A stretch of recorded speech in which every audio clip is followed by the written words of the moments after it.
Sir, सुना है राहुल और उनके सलाहकारों ने चुनावी सर्वे के आधार पर मौजूदा विधायकों में से 50% जो विधायक हैं उनका टिकट काटने का मन बनाया था, लेकिन ऐसा हुआ नहीं। आखिर गहलोत ने सोनिया से कैसे पलटवाया राहुल का ये फैसला? ये सही है कि 50% टिकट काटने का माहौल बना था। सर्वे हुए थे, गहलोत का सर्वे हुआ था, उसने सिफारिश नहीं की, लेकिन जो राहुल गांधी ने सर्वे करवाया था, सुनील एक एजेंसी है उनके थ्रू जो है, उसमें भी ये मन बना था कि चूँकि मैंने पहले आपसे कहा कि चुनाव विधायकों के चेहरे पे नहीं लड़ा जाए, शुरू में मन यही था, क्योंकि शिकायतें बहुत थी फील्ड में, जो है ना एंटी इनकमेंसी थी उन विधायकों के खिलाफ। तो मन बना कि 50% टिकट आप काट दो। तो उसका मतलब ये होता है कि 113 लोग हैं कांग्रेस में, 102 तो ओरिजिनल, 5 आपके बसपा के और 6 इंडिपेंडेंट, क्यों आती थी, तो 113 का टोटल बनता है। 50% काटते तो 54-55 टिकट कटते, ऐसा हुआ नहीं। 23 टिकट कटे टोटल मिला के जो है। तो ये सही है कि टिकट काटने का मन था, लेकिन टिकट कटे नहीं। अब सवाल है क्यों नहीं कटे?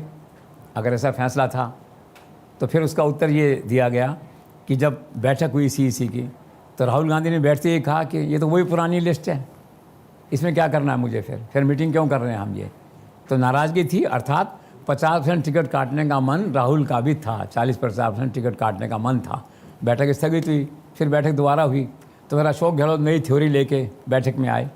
तो उन्होंने कहा कि विकल्प का अभाव है, फील्ड में अच्छे कैंडिडेट नहीं मिल रहे हैं और बगावत का खतरा है बड़े पैमाने पे, विकल्प का अभाव है। तो राहुल गांधी अशोक गहलोत की बात से कन्विंस हुए जो है।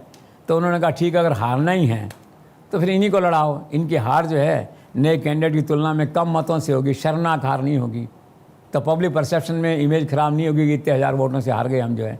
तो ये कह के जो तर्क था अशोक गहलोत का, और राहुल गांधी गले उतरा, और फिर टिकटें नहीं कटी, एक तरह से है।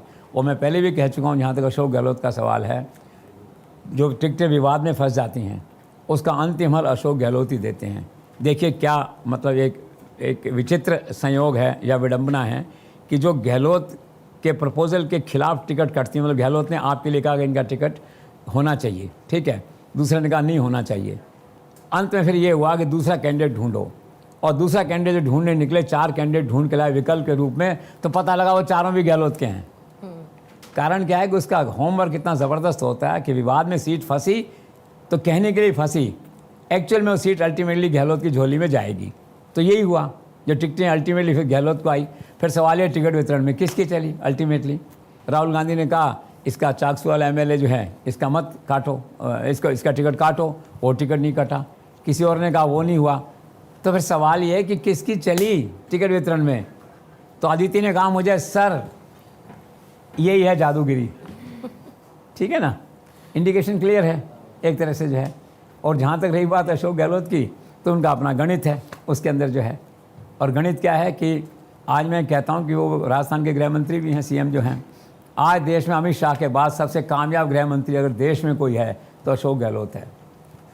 उनका जो इंटेलिजेंस सिस्टम है, जो सर्विलेंस सिस्टम है, वो अमित शाह के टक्कर का है। वो लगता है उन्होंने ज्ञान उन्हीं से लिया है। और ऐसा मेरा मानना है कि अगर आज वो भाजपा में होते तो अमित शाह की टीम के प्रमुख मेंबर होते, गृह राज्य मंत्री होते या कुछ और होते, वो जो है। तो उस सिस्टम के सहारे उन्होंने पायलट के उस लड़ाई को जीता। इंटेलिजेंस का उपयोग करके आदमी अपने लक्ष्य पे कैसे पहुंचता है, ये बात मुझे लगता है अशोक गहलोत ने अमित शाह से बहुत अच्छे से सीख ली है। और उसका परिणाम ये हुआ जो आज आपके सामने, पूरे 5 साल राज किया उन्होंने। तो इसलिए जो टिकटों की बात है, इरादा था टिकट काटने का, लेकिन अल्टीमेटली वही हुआ, जादूगिरी।